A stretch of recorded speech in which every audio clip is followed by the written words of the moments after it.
Hello, welcome to my Pedagogical Creed.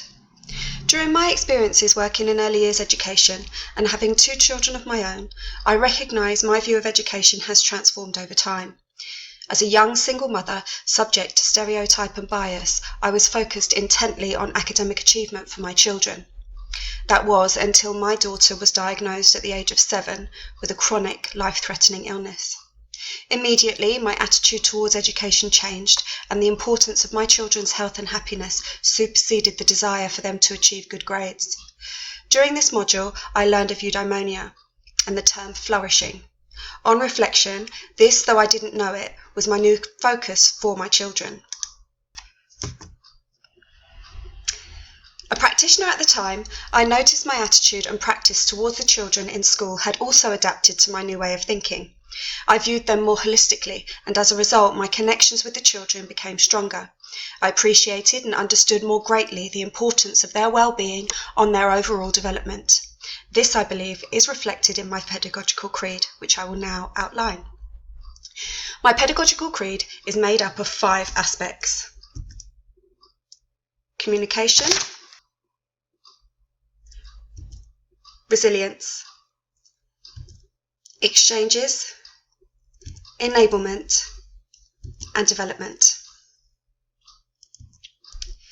Communication is the main aspect which underpins my whole pedagogy. I believe that effective communication for all is fundamental to the provision of early years education and care. Now, I acknowledge the term quality is an ambiguous concept. Nut Brown describes quality early years provision as being respectful, consistent, and inclusive, focused on the progression and best interests of the children. I view effective communication as the basis of quality provision and will explain this aspect in more detail shortly. Resilience. I am convinced that promoting independence and self-belief is key to fostering resilience in young children. Harnessing a growth mindset and instilling a can-do attitude, whether it be to small tasks for self-help or challenging activities which require more practice. Gardner views these skills as intrapersonal intelligence and the ability to be self-aware of your own strengths and weaknesses. Having worked closely with neuroscientists and child psychologists, Conk-Bayer suggests imparting such life skills and determination from a young age supports a lifelong disposition and assured emotional intelligence. This notion is also apparent when Marples contemplates education for well-being, suggesting that by supporting emotional autonomy, individuals are prepared for the challenges of society and adult life. Exchanges. It is widely recognised that from birth to 4 years is the most influential time of a child's life. The exchanges they have with those around them during their early years have significant impact on their experiences. This is represented in Bronfenbrenner's ecological system, which acknowledges the way immediate home environment and external social environments will shape a child's life. To build relationships, I believe that early years practitioners should know and respond to the unique child, valuing them by acknowledging the social, cultural, and environmental factors that form their understanding of the world. Simply remembering a child's sibling's name or pet's name, or following their lead during play can strengthen connections enormously. Quality exchanges will build relationships, empowering practitioners to identify and respond to children's interests and individual needs. This is an example of practice, which is critical reflection in action. Following a child's lead shows you are absorbed in what they are doing. Practitioners can sustain a child's attention and concentration by focusing on their point of interest.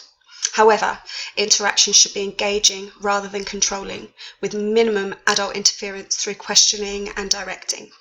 Bruner suggests adults should support children to move their own learning forward, stating a child is more likely to be motivated and respond to the scaffolding of their existing knowledge or skills during a self-chosen, child-led activity, which links me nicely into my next aspect: enablement.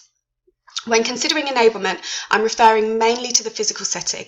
Resources should be age-appropriate and accessible to provide an inclusive and safe learning environment. With early childhood education and care in mind, the participation rights from the UNCRC, such as Articles 12, respect for the views of the child, and Article 13, freedom of expression, outline the child's rights to their choice and voice. An enabling environment will give children the opportunity to choose their own activities. I believe where possible, availability should be made to open-ended resources which have no one predetermined use, thus allowing for true child-initiated creativity, investigation and exploration. Philosophers such as Dearden, who dispute the educational value of play, contradict pioneers of early years education. For example, Montessori, who devised the absorbent mind theory and to this day influences practice with her notion of children directing their own learning in a suitably stimulating and enabling environment. In addition to Dewey, who believed independent thinking should be fostered by hands-on experiences and experimentation. In line with Montessori and Dewey, I firmly believe an enabling, accessible environment is more motivating and educational for young children than the structured, didactic teaching of facts. Development. Like most early years practitioners, I view the holistic development of a child as more important than academic achievement and believe that only when a child is mentally, socially, and physically well that they are ready to learn. Children, of course, develop at different rates. It is my opinion to support a child's holistic development, practitioners must ascertain how specific children learn, then adapt their practice suitably. Linking again to Gardner's multiple intelligence theory, we each have different minds and varying abilities. Knowing the children as individuals is fundamental to delivering the right level of support and to facilitate their learning. It also enables us as practitioners to notice if there's a change in behaviour or cause for concern. We as humans often look for enjoyment from a child when they are playing. However, happiness is different for everyone and is difficult to measure. Returning to the phrase eudaimonia, it is important to understand that if a child is progressing, living well and doing well, they are indeed flourishing. However, I also acknowledge the children are unique individuals and eudaimonia is subjective and changeable according to circumstance. Communication. So coming back to communication, which I consider the most complicated aspect of my creed, yet the most important. Early years practitioners must be skilled communicators, attuned to individuals and able to adapt interactions, often required to adjust communication techniques on the spot. Gardner's multi-intelligence theory associates such interactions as interpersonal intelligence. It is important to remember that people have differing levels of interpersonal intelligence and may not be as adept at communicating. Of course, when I refer to communication, I mean much more than talking.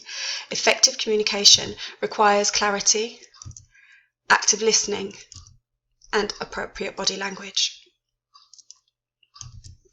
Communicating with children. Having worked in a reception classroom for 14 years, I have learnt the importance of effective communication on all areas of children's development.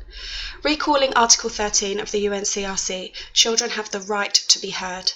Early years professionals must not only give children opportunities to communicate, but we must also be aware of the different factors that affect the child's ability to communicate, such as special education needs and disabilities, English as an additional language, speech and language, and not to mention self-confidence. We must strive to overcome these barriers. For example, utilising non-verbal communication, NVC. This supports all children, particularly those with special education needs, to understand the spoken word. When used effectively, NVC is central to promoting and enabling inclusion in a setting. NVC can be achieved through communication aids such as Makaton and visual strategies, but they may require trial and error to establish the right method for the individual child. Another example here of praxis. Practitioners can support a child's language development and communication skills by being approachable, taking account of their own body language by facing the child coming down to their level, by giving them time to respond to questions. We must also consider the child's level of understanding when interacting and adapt our language appropriately. Practitioners must engage and motivate the children, give them reasons to communicate with you. Actively listen to children and respond to their ideas. By actively listening to children, it not only supports their language and communication skills, but it also enables us practitioners to safeguard the children. Communication with parents. Arguably the most complex role of an early years practitioner, yet a vital responsibility. I have witnessed the progression of parental participation in early years education in recent years, and consequently I strive to achieve effective partnerships using multiple approaches to engage parents. Throughout the last few modules, I have learnt about the way our own unconscious bias and preconceptions, which typically derive from and are influenced by our personal upbringing, can impact on communication. It is crucial that early years professionals are aware of and set aside their personal beliefs when working with parents to prevent avoidable challenges to effective practice. It is my belief to establish trust and engage in collaborative relationships, practitioners must have genuine respect for diversity and understand that all families are different, with varying parenting methods and expectations of their children. As early years professionals, parents trust us with their most valuable possession, and we have an obligation to provide them with clear information and open channels of communication. Effectual partnerships and successful communications require a deeper understanding of interactions. I have learnt how the transactional analysis theory coined by Eric Berne in the 1960s describes the shift in ego states during exchanges.